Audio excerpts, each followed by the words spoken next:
Hey, hey, hey, it's Chaos Queen here, and you're listening to the Geekcast Radio Network. Hey, it's Mistress Carrie, and you are listening to Studio 2009.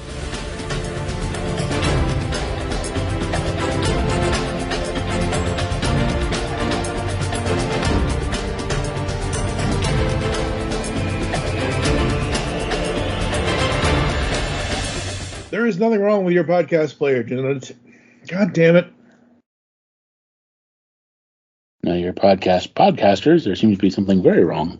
Yes, I'm broken, apparently. Join the fucking club. Yeah, I know, right?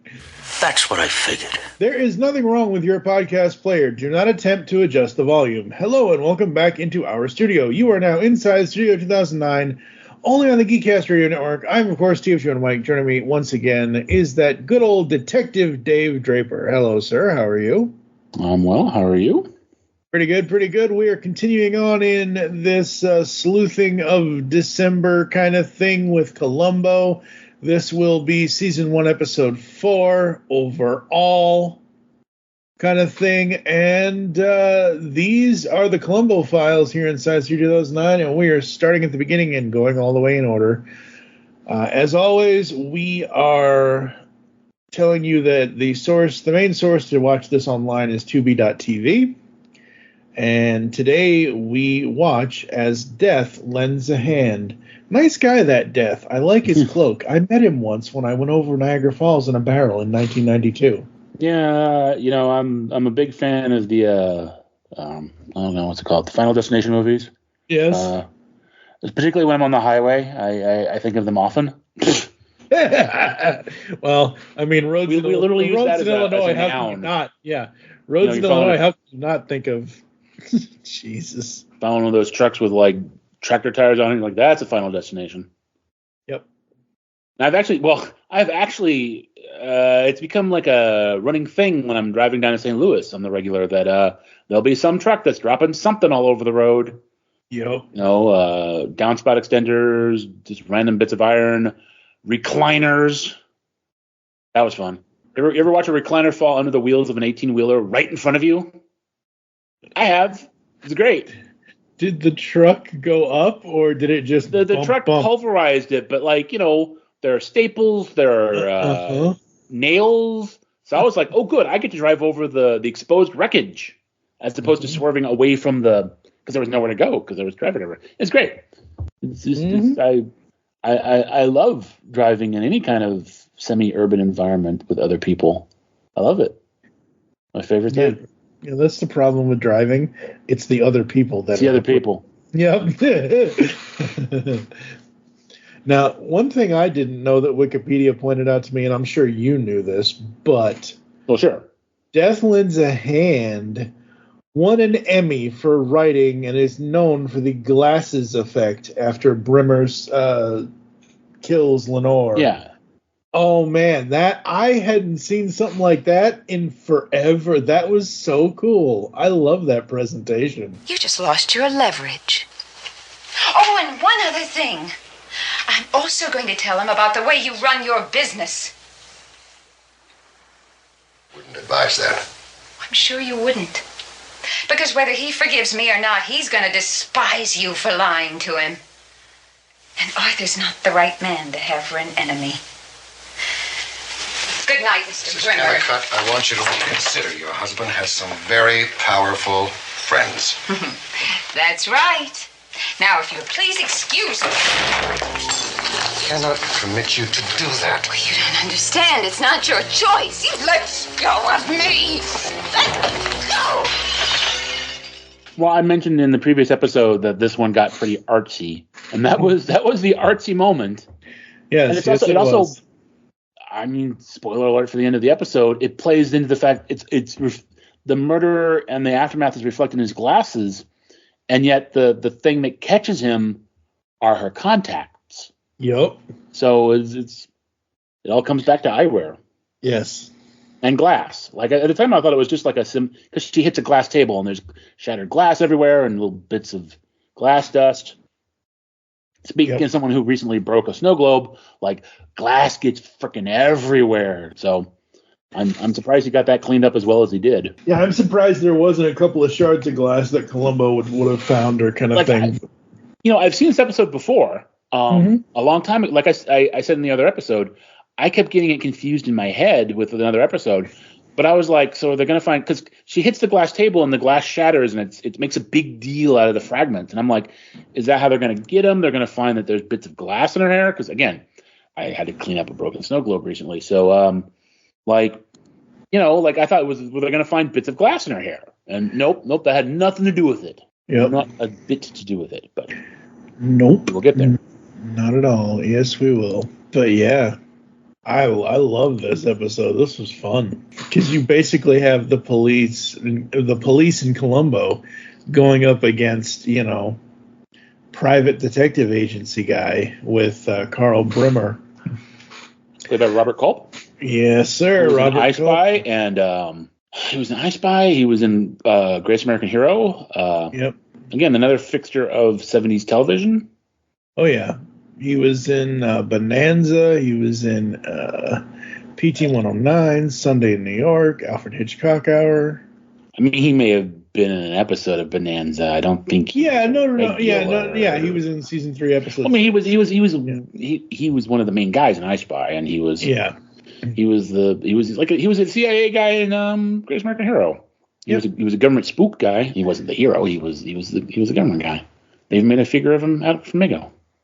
Nice. Very just cool. With all the money.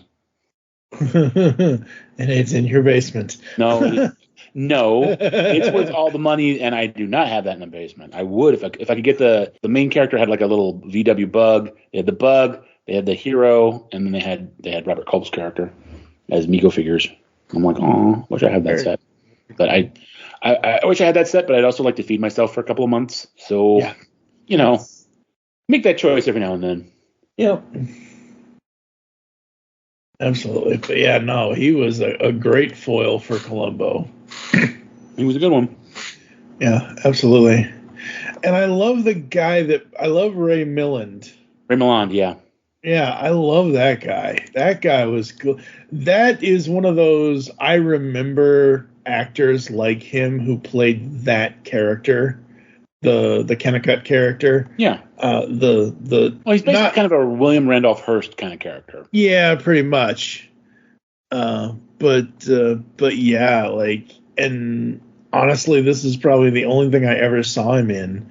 But I'm sure you've seen him, probably seen him in other things. You just don't remember. He was a big guy in the 60s and 70s. And that's sort of the double-edged sword. Things like Columbo and Murder, She Wrote and Love Boat and all these shows. It's I said in the earlier episode, it was fun to watch people like Spielberg and Bochco who were on their way up. But there's also the people that have kind of they're kind of, I don't want to say slumming, but they've had their peak and now they're kind of coming back. Yeah. For this. And Ray Milland was kind of a big, I remember the name being a big deal. Yeah, his acting debut was in 1928 in Moulin, in a theater. He was a theater patron in Moulin Rouge. In 28, and he was a film director too. Yeah, absolutely. Film director. Also, he did television. The Lost Weekend, Dial M for Murder. I mean, come on. Yeah, so good. So very, very good. Guest. And Frogs. And Frogs, yeah. And Frogs.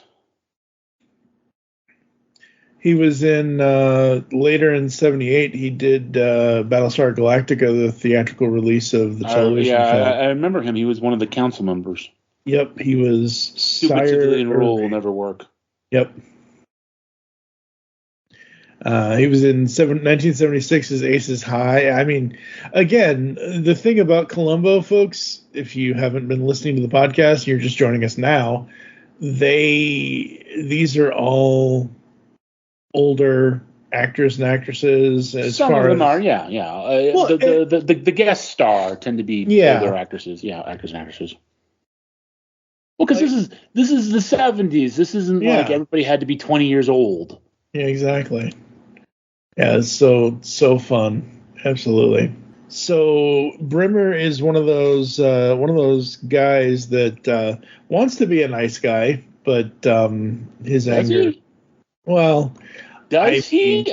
So Brimmer is a former cop who has set up his own private detective agency, and it's pretty big. The agency is big, and it's established that what he does is he takes Kate the Ray Milland character is a big newspaper publisher who is somehow involved. There was some political thing which they bring up at the beginning that I forgot now, but Bremer wanted to keep tabs on this. Yeah. But Ray Milland comes in because he has a younger wife and he's worried that she's cheating on him. So Bremer, am I getting the name right, Bremer? Yeah. Okay. Bremer is investigates the wife, finds out that she did have an affair, but he lies to Ray Milland and tells him that she didn't.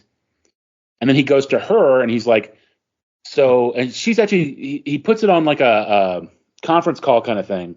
So she's listening in another room and she's like, why did you do that? And he's like, well, you can be my person on the inside and give me information about what's going on in this other thing that I want to know about. And she's like, no, I'm not gonna be your spy. And and he does have it comes up later that he does have a bad temper. Yes. So later she goes to his house because their beach house is near his actual house. So she walks to his house and she confronts him and she says, I'm not going to be your spy. I'm not going to do all this stuff. I'm going to tell my husband what I did. And of course, when he finds out that you lied to him and you took his money and you were manipulating him, even if he divorces me, you're screwed. And he loses his temper and he backhands her.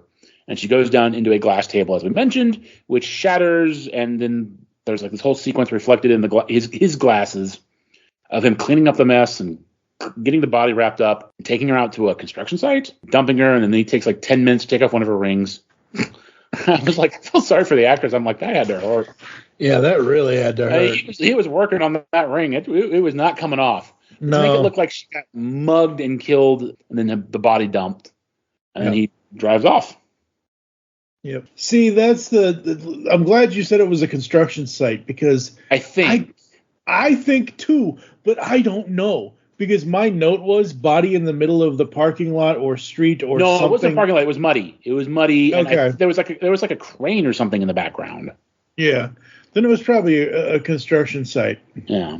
I do love the way I love the music cue as Brimmer is driving away after the murder. I thought that was really good. As you mentioned yesterday in the other episode with episode 3, this is Columbo's license expire thing. Yeah, well, he gets pulled over. The Peugeot finally it was in the last episode, but it finally gets to be a bit of a character because the taillights aren't working properly. Yep. So he gets pulled over by a cop for the second time. What's the trouble, officer? May I see your license and registration?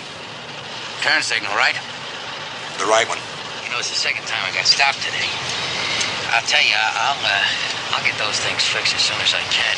You'll get them fixed now. I would, but I'm on my way to a 187 PC. Say, are you a cop?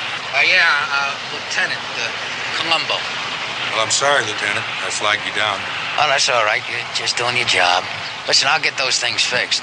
This license expires next week. Oh, well, thanks. Say I better give you an escort. That way you'll get where you want to go. Oh, okay. Appreciate that. But listen, not too fast. And it turns out his license is expired.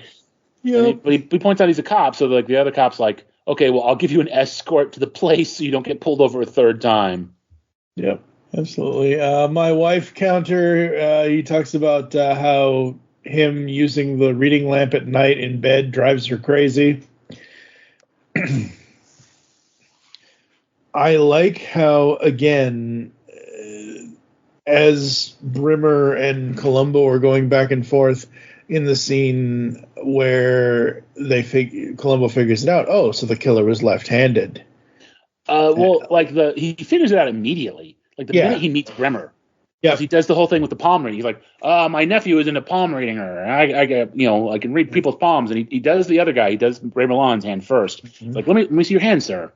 And so you're skipping a whole bunch of stuff. There's this sequence that I love at the crime scene when the police superior, I don't know what his rank is, but the guy who's a superior in the police department, he's laying out what happened. There's the coroner standing there. He's the guy in the little sweater vest with the mustache. And Columbo's puttering around trying to get a light. And like he lays the whole thing out. Oh, she has a contusion on her cheek, and she got a thing on the back of her head, and she probably died from the thing on the back of her head. She got hit, and she hit something. And then like Columbo's like looking at the body, and he's like, she's got a cut on her cheek, and the guy's like, you weren't listening to me at all, were you? But yeah, Columbo sees that she's got a cut on her cheek. So then later, the Ray Milland character really wants this solved right away because it's his wife, and he loves her, and he thinks she's faithful to him. Mm-hmm. And again, there's a great scene where Columbo very gently, interviews him and gets the information he needs. Like, you sure, did she have any enemies? Was she having an affair? And he's like, no, I know that she wasn't having an affair. Are you sure? Yes. And then it's actually, ironically, it's the Ray Milland character who brings in Bremer to assist because he wants to solve it immediately. Yep. And Columbo does this, I can do like reading palms. And he looks at the guy's palm and he sees the ring. Yeah. He immediately, that's the moment. He's like, okay, this is the guy. Because there's a cut on her cheek that kind of matches the ring. And from that point on, I think he was pretty zeroed in. But I'm going to make a believer out of you before I'm done. It was very nice meeting you. Nice to meet you. Bye-bye. And then a little bit later, he mentions, and it was the guy's left hand. The guy we're after is left-handed. And I'm like, well, this is impossible. Because left-handed people are perfect and good and would never do anything wrong or criminal. Not that I'm left-handed. Right. Well, I am left-handed, and we are perfect, wonderful. Yes, and it turns out Bremer is ambidextrous, but it's a nice bit of like tennis of back and forth. Oh, the guy I'm looking for has a left hand, and then he asks Bremer to write him a receipt for some of the evidence he brought in. So he's writing, oh, you're left-handed. Like, oh, well, no, actually, I'm ambidextrous. I can use either hand. And then they establish a thing about the temper, which comes up a little bit later. He yells at one of his employees, and the employee kind of like, yeah, he seems like he's generally got it under control, but when he loses his temper, but there is a lot of nice little back and forth with the guy playing with Columbo and Columbo playing with him. But yeah, Columbo had him pegged very early on. Oh yeah, it didn't take anything. I think he got him pegged like. The first time he heard him yelling the first time he went off. The first time he met him. Yeah. All that other stuff, all the yelling at the employee, that was just icing on the cake. That was just cleaning stuff up. And then he does, we're kind of skipping around because then he has a whole thing about he notices that she has a picture with her glasses on. He's like, the glasses are missing. It's like, well, no, she doesn't wear them anymore. She's wearing contacts. And he's like, well, maybe the contacts are somewhere. And has the body exhumed and tells them that one contact is in and one contact is missing. Mm-hmm. So Bremer freaks out, and earlier he was trying to get to the point of the exhumation in his car, and the car wouldn't start. Yeah. The car taken in, and he came in like a different, because his agency has multiple cars. They established that the agency he founded has multiple custom-made cars. That's but right. His personal ride won't start, so he gets in one of the other cars and shows up at the place, and then he hears about how one of the contacts is missing, and he had driven her to the construction site in the trunk of his car. But he searches his house first, and Columbo shows up for that. And then he goes to the garage where the car is, and he gets into the trunk of his car, and he's poking around, and he finds a contact lens. And it turns out that everybody's there watching him, and that's how they catch him. Mm-hmm. This is a great moment where they catch him, and he kind of pockets the contact lens. And as they're walking him away, he pulls out a cigarette or a piece of candy, pulls out something, and he's going to throw away the wrapper. And they're like, grab his hand. Yeah. They grab it, and they open it up, and there's a contact lens. And as I said at the end of the last episode, there's an entrapment-y kind of aspect to this because it's not the contact lens. Because she had both her Columbo had lied. Yeah, he lied. And she did have both her contact lenses. So I wonder how that would hold up in court.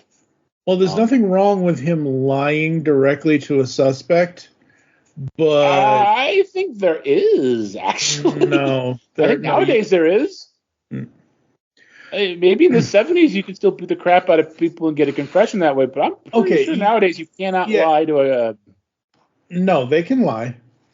I watch so much true crime, dude. They can lie. Like, literally, I've watched Homicide Hunter with Lieutenant Joe Kenda when he was on Colorado Springs Police Department from 73 to 96. You can lie to suspects. You can lie to criminals. You just can't place certain things in certain. That's where that's where this kind of flubs is. That contact lens of whoever placed it or whoever did whatever with it. That's where the no-no is. But you can sit there and lie to a suspect to. Well, I notice Columbo doesn't confess to actually having placed the lens. Right. He says, who knows where that lens came from? Yeah, I don't know. Gee, Mr. Bremer, that's a mystery there. He doesn't tell Bremer that. Like he tells. No, I know. Yeah. He tells the other guy. He tells. And then at the end, there's a cute little thing about like, isn't it amazing that this car didn't work and was taken to the garage at this time? And Columbo's like, seemingly tells this random story about how when he was a kid, they would put potatoes in the tailpipe and the car wouldn't start. And there's a great moment as Columbo walks away, and he's like, that's why I became a cop, to make up for all those jokes I did as a kid. Ray Milland starts to look at the back of Bremer's car and then shakes his head and walks off. I love the end of this episode for that specific scene. You know what this place reminds me of? Just seeing all these cars. You know, in our neighborhood, we had a bunch of jokers. I mean, we were a real wild bunch of guys. And we figured out a perfect way to put a car out of commission. You take a potato, you stick it in the exhaust pipe. It doesn't cause any damage, but the car won't start. It was a terrible thing to do. And I got a feeling that the reason I became a cop was to make up for all those jokes I played when I was a kid. Because it's 13 years before Axel Foley would put a banana in the tailpipe. I love that scene because it's one of those things where it's a subtlety thing. It's one of those things where we learn just a little bit about the man who is Detective Columbo. Like, we learn just this little nugget, and it's just it's kind of like him winking at the audience, and it is just so fun. And again, like the thing with Columbo is you're always questioning whether you're really learning anything about him or if he's just telling a story. True, that is very, very true. But he's talking to a guy that he has no reason to play with, to be fair. Right. But it's just something in Columbo's character that you always kind of wonder how much of what he's talking about is true and how much of it is just, some like because when he first starts to tell that story, it seems like a random rambling. Yeah. And then you realize, he's talking about disabling a car, which is how it got in the thing. That is part of the fun is how much of this is really Columbo's actual history, how much of it is performative, Yeah. So. And the performance is just top notch. Just so good from everybody, not just him, but as that man. They better never, ever attempt to do a new version of Columbo. Oh, they will. I know, I'm sure. Hopefully, they redid Perry Mason, for God's sake. They'll do Columbo. Don't curse us, please. Any other notes you have for this one? Like I said, I was confused with another episode, so it was kind of fun. I think up until the car wouldn't start, I was still trying to figure out how everything played out because I didn't remember it properly. Like I said, I thought there'd be glass in her hair. I mean, there were interesting. There were side. However you want to put it, like there's the whole thing about Columbo goes after the guy that she had the affair with to confirm that she had an affair because obviously Ray Milland doesn't think she did. Yep. And then there's like a weird little tangent where he goes after one of the guys that works for Bremer, and he ends up like almost creepily stalking her and her kid in the park. Yeah, He's being very nice, he's being very kind, he's playing with the kid, but there is if you're the wife, it's like, who is this dude pushing my kid on the swings? This is weird and creepy. Right, it's weird and creepy, but once she gets up to him and he does his, well, ma'am, my name is Columbo, I'm with the police, and he pulls out his badge and everything is fine. But that moment there, to me, is similar to how he cooked for the other lady in the other case. The kitchen. To me, that's more the scene in the hospital when he's getting the coffee for Ray Milland. Okay. Well, because he's dealing with someone he knows isn't the killer, and Right. Milan's great because he's like, obviously, as the husband, I must be the chief suspect, so I will answer whatever. It's a good scene because the guy's like, look, man, I'm obviously the chief suspect, so ask me whatever you want to ask, and I will answer. I will answer it. Yep. And yeah, absolutely. All right. So the show, did it keep our interest throughout? Oh, absolutely. The funny thing about this one is I was awake for about 17 hours when I watched this. What's wrong with you? And I'm working my ass off, man. 31 days, 31 podcasts. They're not going to edit themselves. I'm so sorry that you chose to do a thing that is difficult for you. Yes. But my point is that I was awake for about 17 hours. I started watching this, and all of a sudden, I literally felt myself almost slipping out of my chair, and I'm like, I got to stop this. I got to go to bed. So yeah, I took a nap for a little while and came back and finished it this morning before we did the recording. But obviously, definitely itching to watch the next one. Would we, after watching the first 4 so far, I assume this is a yes, but would we recommend this to people? Yes. Absolutely. I mean, you almost have to, because we talked about it, I think, in the last episode. It is a different vibe. It's not a modern vibe. So you have to kind of, like you were just talking about how you were tired after 17 hours. I think you do have to approach it with the right kind of mindset. Because it's not, boom, action, boom, music cues and nudity and craziness and madness and action. It's more intellectual. It's slower. There's a lot of comedy there, but it's not wacky slapstick goofy comedy. It's subtle and it's quieter. So if you're in that kind of mood for something that's a little less hectic, but if you want that kind of frantic, you're not going to get it from Columbo. No, you're going to have to find some of the show for that because that's not this. But this is amazing. This is awesome as always. Death Lends a Hand, I am probably going to give it a 4 out of 5. See, my problem is we're probably going to give we're going to give every episode 4 out of 5. I mean, because they're so good. They are good. I'll give it. There's nothing I can knock. So it's 4 out of 5 is a fair score. Yeah. That's the thing. It's not like this doesn't have an for me, when we're doing this for these 9 episodes so far, when we get to all 9 of the episodes, the only way an episode of Columbo is going to get a 5 from me is if it's something that rocks me emotionally, that just makes me sing its praises all day, every day. And I know I've been doing that, but I can still look at it analytically and say, a little bit of thing here, a little bit of thing there. It's still good. Yeah, it's still really good. My thing is, it's there's nothing. It's a good episode.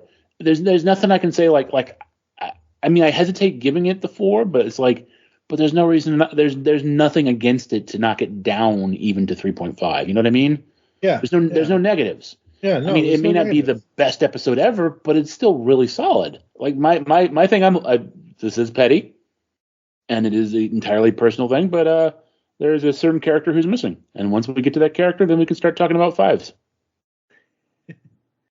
The dog. The character's name is Dog. Yes, the dog. It's not the dog. His name is Dog. Okay. Oh, so it's a John Wick thing. Got it. John Wick. I don't know if it's a John Wick. Look, the dog is the best character in the show. Next to Columbo. Come on now. Low-level bastard out, and Falk didn't want him. Aw. We'll talk about that when we get to Etude in Black. But oh boy, which is the first episode of season 2. Season 2, yeah. John Cassavetes, a longtime friend of Pierre Falk's. Oh, very cool, very cool. All right, folks, that's going to do it for today. Thank you for joining us inside Studio 2009, only on the Geekcast Radio Network. If you'd like to get in contact with us or leave feedback for the show, there are several ways to do so. Visit the website, geekcastradio.com, where you can listen to and comment on all of our content. Plus, we now have a brand new Fourth Wall store on the website. You can visit shop.geekcastradio.com. We've got mugs, we've got glass soda cans, we've got T-shirts up to 4XL. We've got a bunch of stuff, and we're adding new stuff all the time. I think, hopefully, by the time you're hearing this, we'll have a winter beanie hat in there for anyone who needs a winter hat that wants to represent Geekcast Radio Network by wearing that. For email, it's feedback@geekcastradio.com. You can check us out on all the podcatching clients that are out there, Apple, Spotify, etc. You can follow us on Twitter. Geekcast Radio is the network. It's Studio 2009 is the show. I am, of course, TFG1Mike. Dave is a hermit and doesn't do social media. Nope. Okay. Just making sure. I mean, I'm just giving you breathing room to see if you were going to say anything. You gave like 5 different ways to contact the studio. It's fine. If someone's got an issue with me, they can contact the studio, and That's right. Our phone lines are always open, folks. Yeah. Become a fan on Facebook. Go to facebook.com/Geekcast Radio Network. You can also check out Studio 2009 podcast over there as well. Join us tomorrow when Dave and I will be talking about Columbo, Season 1, Episode 5, Dead Weight. For now, I am TFG1Mike with David Draper. You'll hear us back in the studio soon. Thank you very much.